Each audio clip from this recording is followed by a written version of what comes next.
आज एक समस्या बहुत ज़्यादा और बहुत तेजी से फीमेल्स के अंदर हो रही है, जिसको हम पीसीओडी की समस्या कहते हैं, पॉलीसिस्टिक ओवरियन डिजीज। और यही आगे चलकर कई बार बहुत ज़्यादा एक्सेस जब रूप ले लेता है तो वो पीसीओएस का रूप ले लेता है, पॉलीसिस्टिक ओवरियन सिंड्रोम। इन दोनों में क्या अंतर है और किन कारणों से होता है, क्या वजह है, क्या इनका ट्रीटमेंट हो सकता है, न्यूरोथेरेपी इसमें क्या भूमिका अदा करती है, इसको हमें समझने की जरूरत है। देखिए, पीसीओडी पॉलीसिस्टिक ओवरियन डिजीज जो है, इसमें जो ओवरीज के अंदर से हर महीने एक एग बनता है ना। एक ओवरी से एक बार बनता है, दूसरी ओवरी से दूसरी बार बनता है, यानी कि अल्टरनेट पर ये काम करते हैं।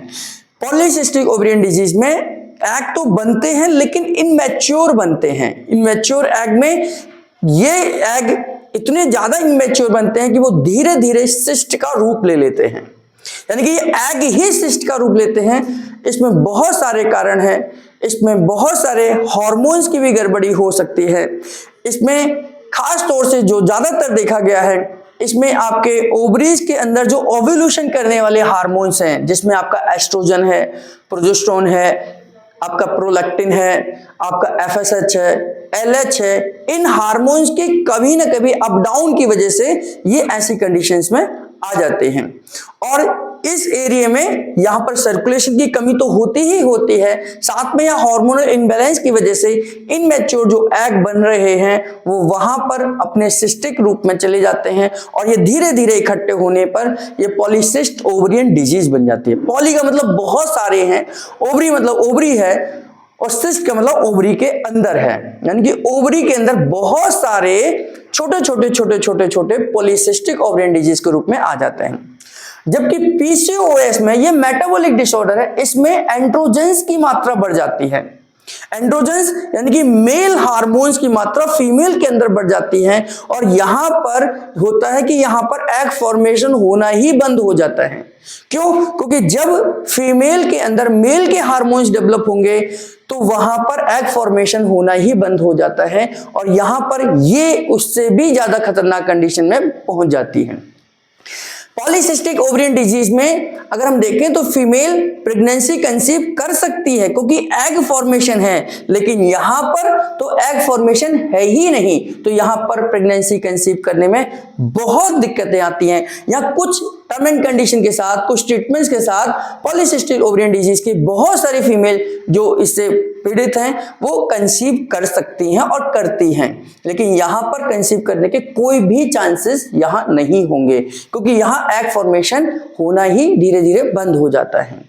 हार्मोनल उसमें सिम्टम्स के तौर पर भी दोनों में ही वेट बढ़ना शुरू हो सकता है, दोनों में ही आपके फेस पर हेयर ग्रोथ होने लग जाती है, सेकेंडरी सेक्सुअल कैरेक्टर्स में डेवलप में चेंजेस आने लग जाते हैं, और वहां पर हमारी स्किन, हमारे हार्मोनल्स, हमारे बहुत सारी जो साइकिल्स हैं, जो नेचुरल साइकिल्स हैं, वो गड़बड़ होने लग जाती हैं।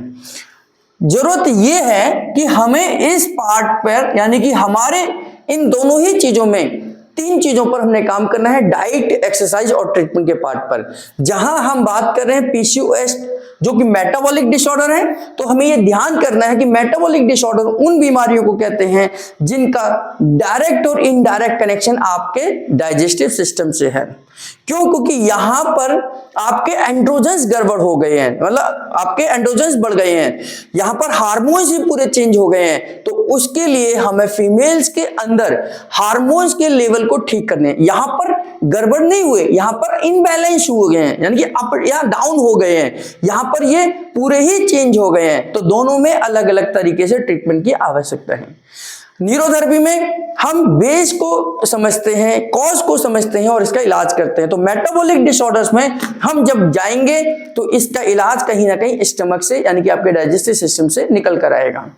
यहां पर हम उनके पेन पॉइंट्स पे काम करेंगे, हम उनकी डाइट को ठीक कर कर उनके जो डाइट है उनको एब्जॉर्प्शन हो, उसका प्रॉपर तरीके से वहां पर हार्मोनल लेवल पर चेंजेस हों, इस पर काम करेंगे। और यहां सर्कुलेशन पे काम करना हमारे लिए जरूरी है।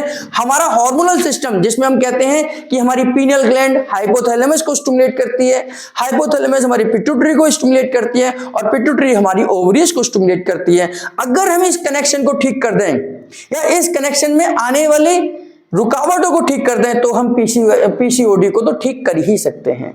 इसमें हमारे को ज्यादा मशक्कत, ज्यादा मेहनत करने की जरूरत है। यहाँ पर हमें बेस को ठीक करना है, डाइजेशन को ठीक करना है, आपके हार्मोन्स को ठीक करना है, गुड कोलेस्ट्रॉल को ठीक करना है। कोलेस्ट्रॉल से फिर स्टेरॉयड हार्मोन बनेंगे, फीमेल के अंदर फीमेल के हार्मोन बनते हैं, तो उसके पर हमें काम करना है। यहां पर कहीं ना कहीं ब्लॉकेज, कहीं ना कहीं कोई रुकावट है, जहां पर इसको क्लियर करना है। और ये दोनों ही कंडीशंस हमारे आज की फीमेल की लाइफ स्टाइल के साथ बहुत ज्यादा जुड़ती चली जा रही हैं। अगर हमारी फिजिकल एक्टिविटीज कम है तो ये दिक्कतें आ सकती हैं। हमारा खान पीन बहुत ज्यादा गड़बड़ है, फास्ट फूड हम इंटेक बहुत ज्यादा करते हैं तो दिक्कतें आ सकती हैं। हमारी बॉडी में ब्लड सर्कुलेशन की कमी है, ऑक्सीजन लेवल कम है तो आ सकती हैं। और कहीं ना कहीं डिटॉक्सिफाई करने की बॉडी को जरूरत है, तो उसके लिए एंटीऑक्सीडेंट्स के रूप में जो फल और सब्जियां आते हैं उनका इस्तेमाल हमें करना चाहिए। बॉडी को डिटॉक्सिफाई करने के लिए पेठे का जूस बहुत अच्छा है, तो ब्लड को प्योरीफाई करने के लिए पेठे का जूस हमें लेना चाहिए। लौकी का जूस है, करेले का जूस है, या हमें मौसम में आने वाले फल और सब्जियों का ही इस्तेमाल करना चाहिए। दिल्ली जैसे शहर में हम जिस वातावरण में रहते हैं, जिस खाद्य पदार्थ का हम इस्तेमाल करते हैं, ये कहीं ना कहीं डायरेक्ट और इनडायरेक्ट आपकी बीमारियों का कारण बनता है। मैंने बहुत बार आपको बताया है कि दूध और दूध के प्रोडक्ट को हमें इस बीमारी में तुरंत बंद कर देना चाहिए। क्यों? क्योंकि आज दिल्ली वाले जो हम रहते हैं, हमें जो दूध या मिल्क का इस्तेमाल है वो बहुत ही ज्यादा टॉक्सिक है, जहां पर ऑक्सीटोसिन युक्त, हमें अगर हम कितना भी शुद्ध बात करें कि हम डेयरी का दूध पीते हैं, हम गाय का दूध पीते हैं, भैंस का दूध पीते हैं, तो कॉमर्शियल लेवल पर कहीं ना कहीं वो ऑक्सीटोसिन वाला दूध होगा ही होगा। हम नकली दूध की तो बात ही नहीं कर रहे हैं, है ना। नकली दूध तो हमें कुछ दे ही नहीं सकता। जो डेयरी का दूध है, हम अपने सामने जो दूध लेकर आ रहे हैं उसमें भी कहीं ना कहीं हार्मोनल गड़बड़ होने के चांसेस हैं, क्योंकि वो ऑक्सीटोसिन का ब्लड और मिल्क है और वो कहीं ना कहीं आपके हार्मोन्स को बिगाड़ने में मदद करेगा। तो फीमेल्स को तो जब भी अगर पीसीओडी या पीसीओएस की समस्या आ रही है, डायग्नोज हुआ है, तो पहले मिल्क प्रोडक्ट को बंद कर देना चाहिए। मिल्क के सारे प्रोडक्ट को बंद कर दें, किसी भी प्रोडक्ट लेने की जरूरत नहीं है। और दूसरी जो चेंजेस करना है, हमें एक प्रकार के ऑयल का इस्तेमाल नहीं करना। अगर आप लंबे समय से किसी एक ही प्रकार के ऑयल का इस्तेमाल कर रहे हैं तो हमें बदलने की जरूरत है। जैसे बहुत सारे लोग सोयाबीन के इस्तेमाल का ऑयल का इस्तेमाल करते हैं, वो भी गलत है। एक ही प्रकार के ऑयल का इस्तेमाल हम लगातार करते हैं तो यहां पर ये गड़बड़ होने के चांसेस हैं। तो हमें, हमारे पास में बहुत सारी वैरायटी है। आप तिल का इस्तेमाल कर सकते हैं, आप सरसों के तेल का इस्तेमाल कर सकते हैं, आप नारियल के तेल का इस्तेमाल कर सकते हैं, आप जैतून के तेल का इस्तेमाल कर सकते हैं, हम और जो नारियल का तेल है उसका इस्तेमाल कर सकते हैं, सोयाबीन का इस्तेमाल कर सकते हैं।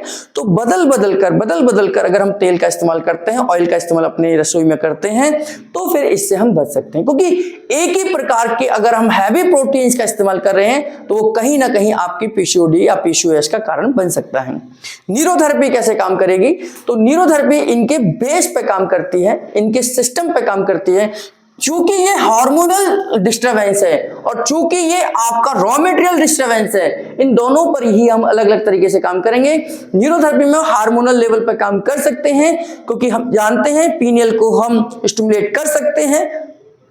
उसके बाद हाइपोथैलेमस, उसके बाद पिट्यूटरी, और पिट्यूटरी का कंट्रोल आपके ओवरीज के ऊपर है। तो ये हार्मोनल ट्रीटमेंट है और ये हमारा मेटाबॉलिक डिसऑर्डर के हिसाब से ठीक होगा। तो दोनों ही कंडीशन में हम काम कर सकते हैं। तो थोड़ा सा एक्सरसाइज, डाइट और ट्रीटमेंट अगर प्रॉपर तरीके से चलता है तो हम दोनों ही बीमारियों पर काम करें। और अभी हमने अपने यहाँ पर एक पेशेंट को, पीसीओडी के पेशेंट को ठीक किया है। उनका फीडबैक आपने यूट्यूब पर भी देखा होगा, हमने उनकी फीडबैक वीडियोस आप लोगों तक भी साझा की है और बहुत जल्दी हम उनकी पहले की रिपोर्ट, बाद की रिपोर्ट भी आप लोगों के साथ साझा करेंगे। उनके लगभग 6 महीने के ट्रीटमेंट से उनका टोटल पीसीओडी क्लियर हुआ है। हमारे पास शुरुआत में अप्रैल मंथ में आए और अप्रैल के बाद में आज हमारे पास अगर हम देखें जो करंटली रिपोर्ट है वो टोटल ठीक हो चुकी हैं।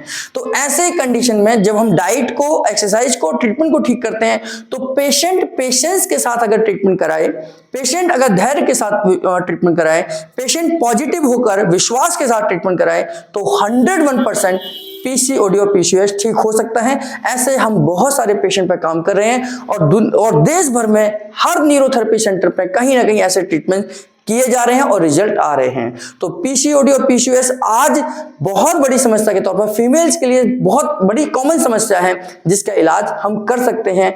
सर्वे के हिसाब से हर 10 में से 5 फीमेल्स को कहीं ना कहीं, चाहे वो माइल्ड हो, सीवियर हो, मॉडरेट हो, पीसीओडी या पीसीओएस की समस्या है, जो कि न्यूरोथेरेपी की मदद से उसको क्लियर कर सकते हैं। धन्यवाद।